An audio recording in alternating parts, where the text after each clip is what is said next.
नमस्कार दोस्तों, मैं राजकुमार मौर्य।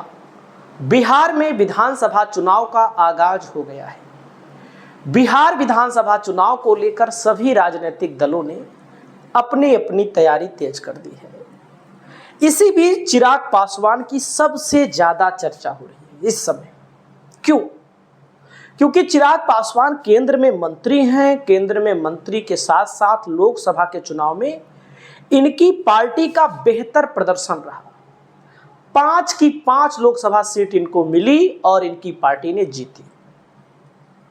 तो विधानसभा चुनाव भी लड़ने की इच्छा जता चुके हैं। और अब दोस्तों इनकी पार्टी से लोग पूछ रहे हैं कि किसको किसको टिकट मिल सकता है।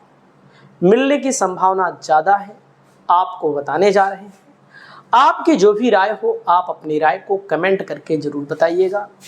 तो दोस्तों सबसे पहले यहाँ पर आप मैं बता दूं, चिराग पासवान खुद चुनाव लड़ने के लिए कह चुके हैं।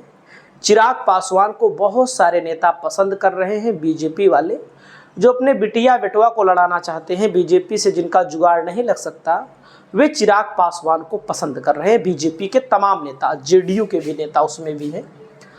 दोस्तों यहाँ पर जो पहला नाम आ रहा है उभर करके, हुलास पांडे जी हैं। चिराग पासवान की पार्टी के बड़े नेता हैं।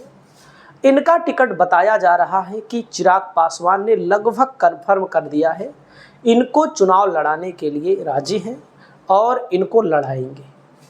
उसके बाद दोस्तों यहाँ पर चिराग पासवान की पार्टी के प्रवक्ता हैं, इनके नाम की भी चर्चा है कि इनको भी किसी ना किसी सीट से लड़ाई जाएगी।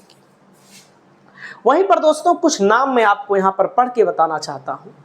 उसके बाद में कुछ फोटो के माध्यम से नेताओं के नाम बताना चाहता हूँ। दोस्तों जदयू के विधान पार्षद दिनेश कुमार सिंह की पुत्री कोमल सिंह, जो चिराग पासवान की पार्टी में पहले से हैं, लड़ना चाहती हैं। कोमल की मां वीणा सिंह लोजपा की वैशाली से सांसद है, यानी कि दोस्तों लोजपा की सांसद हैं और जदयू के नेता दिनेश कुमार सिंह खुद हैं। तो उनकी पुत्री कोमल सिंह चुनाव लड़ेंगी, जिनकी संभावना सबसे ज्यादा है। पूर्व सांसद रामकृपाल यादव भी अपने बेटे को राजनीति में सेट करना चाहते हैं।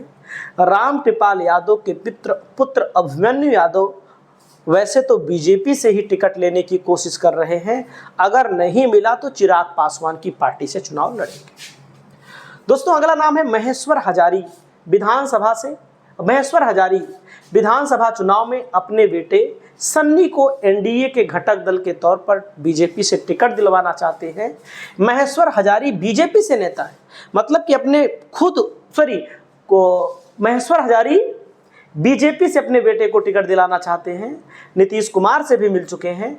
अगर दोस्तों जदयू नीतीश को बीजेपी टिकट नहीं देती है तो अपने बेटे को कहां ले जाएंगे?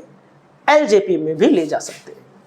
वहीं पर बिहार विधानसभा परिषद के सभापति अवधेश नारायण सिंह अपने बेटे को भी सेट करने की कोशिश कर रहे हैं चिराग पासवान की पार्टी से, यानी कि अधिकतर लोग जो अपने बेटी को लड़ाना चाहते हैं वे लोग वो लोग चिराग पासवान की पार्टी में जा रहे हैं।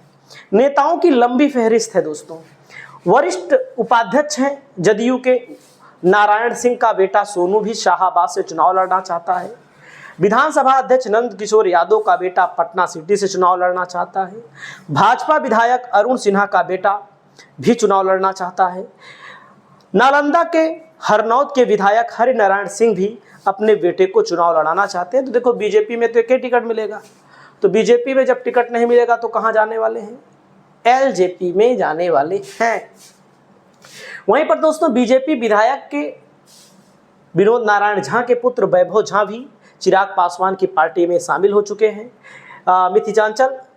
मिथिलांचल से चाहते हैं कि चुनाव लड़ें, कोशिश मधुबनी से भी कर रहे हैं। देख सकते हैं कितने लोग चिराग पासवान के साथ मदन सहनी भी मुलाकात किए हुए हैं, ये भी अपने बेटे को चुनाव लड़ाना चाहते हैं। देख सकते हैं अपने बेटे के साथ रामकृपाल यादव हैं, विनोद नारायण झा हैं, सब अपने बेटे को राजनीति में सेट करना चाहते हैं। इसमें से अधिकतर लोगों को टिकट भी मिलेगा। अगला नाम है दोस्तों राजू तिवारी हैं, प्रदेश अध्यक्ष हैं किसके? लोक जनशक्ति पार्टी के। इनका भी टिकट लगभग कन्फर्म माना जा रहा है कि इनको भी एलजेपी सीट देगी। वहीं पर दोस्तों वेद प्रकाश पांडे जी हैं, प्रदेश उपाध्यक्ष हैं युवा लोक जनशक्ति पार्टी राज्य इकाई बिहार के। दोस्तों इनका भी टिकट माना जा रहा है कि कंफर्म है, एलजेपी इनको चुनाव लड़ाएगी नीतीश कुमार की पार्टी से, सॉरी एलजेपी। अगला नाम है संजय पासवान, बेगूसराय के नेता हैं। इनका भी टिकट लगभग कंफर्म माना जा रहा है कि इनको एलजेपी चुनाव लड़ाएगी, क्योंकि एलजेपी से ज़्यादातर लोग लड़ना इसलिए चाहते हैं क्योंकि लोकसभा में 5 की 5 सीट जीत गई और कोई पार्टी 100% रिजल्ट नहीं दी है। दी हो तो बताइए, बीजेपी भी 100% नहीं दी है, जेडीयू भी नहीं दी है। तो अगला नाम है दोस्तों प्रिंस पासवान की चर्चा है, लेकिन प्रिंस पासवान का नाम यहाँ पर मत मानिएगा। वहीं पर दोस्तों बिहार की विधानसभा चुनाव में वीणा देवी की बेटी कोमल सिंह, जो मैंने आपको अभी बता दिया, ये चुनाव लड़ना चाहती हैं। कोमल सिंह को लेकर के चर्चाएं हैं और लड़ेंगे भी, और इसके पहले लड़ी भी थी। ओबरा से डॉक्टर प्रकाश चंद्रा, इनको विधानसभा का प्रत्याशी बनाया जा सकता है। पिछली बार लड़े थे, अच्छे वोटों से मतलब पाए थे अच्छे वोट। सुनील यादव हैं, इनका भी टिकट लगभग कन्फर्म माना जा रहा है। रामविलास पासवान के बेटे चिराग पासवान बीजेपी के साथ हैं, जेडीयू के साथ हैं। तो दोस्तों इन लोगों के नाम मैंने आपको बताए। आपको क्या लगता है बिहार में कौन जीतेगा, कमेंट करके बताइए। नमस्कार।